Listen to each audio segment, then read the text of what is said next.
Et salut à tous, c'est Florent, on se retrouve pour la première vidéo de ce canal, une vidéo d'introduction qui vous permettra, je l'espère, d'aborder un cours de mathématiques le plus efficacement, le plus sereinement possible. Et rassurez-vous, toutes les notions et les objets mathématiques pris comme exemple ici seront détaillés dans de prochaines vidéos. Et pour bien commencer, il faut avoir en tête que les mathématiques sont fondées sur 3 piliers. Le premier pilier est ce qu'on appelle la logique. La logique, en clair, c'est la notion du moment que votre professeur vous enseigne et il va vous l'enseigner en français. Le deuxième pilier s'appelle le langage. Vous allez devoir traduire la notion que vous avez appris en français dans un langage international pour que tout le monde puisse se comprendre et non pas que entre francophones. C'est ici que les symboles mathématiques interviennent. Et puis le troisième pilier que l'on nomme méthode, où ici en fait vous allez pour chaque question type d'un chapitre particulier appliquer des méthodes pour pouvoir répondre aux questions. Ici, c'est un pilier qui est très pratique, que vous allez toujours utiliser pour répondre à des questions, que ce soit en exercice ou en évaluation. Bien, alors prenons un exemple de logique, c'est notre notion du moment, si vous voulez.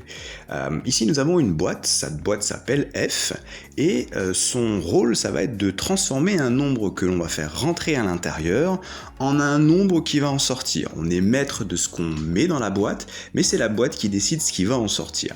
Et ici, si on rentre le nombre 2 dans cette boîte-là, vous voyez qu'il va en sortir moins 10. Et comment on écrit de façon internationale que lorsque l'on rentre le nombre 2 dans cette boîte F, il en sort moins 10?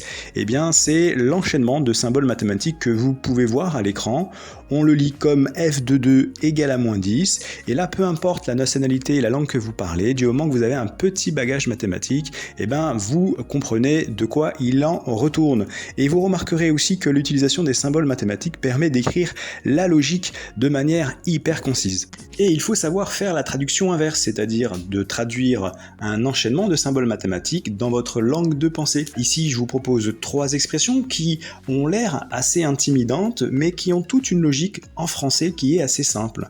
Alors, les 2 premières, un élève de seconde normalement est capable de les traduire, et la dernière, plutôt un élève de spécialité. Et si vous faites l'impasse sur cette traduction, vous allez être assez rapidement dépassé.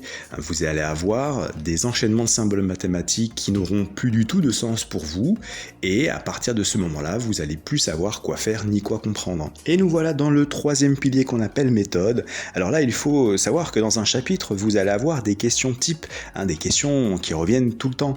Il faut pouvoir les lister et leur associer des méthodes que vous avez vues avec votre professeur au cours du chapitre. Le fait de faire cet effort de lister ces questions types et de leur associer une méthode, eh bien, vous allez entraîner votre esprit à détecter le type de questions que vous allez avoir en évaluation. Et une méthode, ça s'apparente finalement à une recette de cuisine où il y a des étapes à respecter dans l'ordre, étape 1, étape 2, étape 3, etc.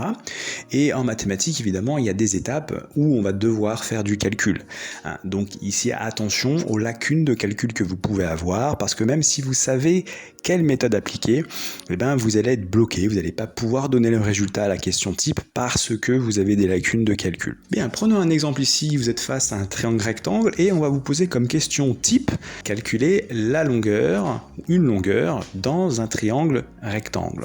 Alors ici normalement il y a 2 méthodes qui devraient vous venir en tête, il y a le théorème de Pythagore et la trigonométrie. Comme on a les 2 autres côtés finalement du triangle rectangle, on va prioriser ici la méthode de Pythagore. Donc ici vous voyez que à cette question type, on avait 2 méthodes associées et on a choisi l'une par rapport à l'autre par rapport aux conditions initiales qu'on avait. Et ensuite, on applique la méthode telle une recette de cuisine. Première étape, qu'est-ce que je dois faire? Je dois énoncer le triangle dans lequel je travaille. Deuxième étape, je dois énoncer l'égalité de Pythagore. Troisième étape, il faut que je résolve une équation. Attention du calcul. Quatrième étape, je conclus en donnant le résultat. Et pour conclure la vidéo, je vous propose 3 règles à respecter pour pouvoir aborder un cours de mathématiques le plus sereinement possible. La première règle, c'est de bien cerner la logique, de bien comprendre la logique en français que vous êtes en train de voir en ce moment. La deuxième règle étant de savoir traduire la notion que vous avez vue en français en symboles mathématiques et également de savoir traduire l'inverse. Et la troisième règle, c'est de savoir appliquer la bonne méthode au bon endroit tout en faisant attention à vos lacunes de calcul. Et voilà les amis, c'est tout pour aujourd'hui. J'espère que cette vidéo vous a aidé à y voir plus clair. Si c'est le cas, n'oubliez pas de laisser un petit like et de vous abonner. On se retrouve très vite pour la suite. D'ici là, portez-vous bien. Ciao!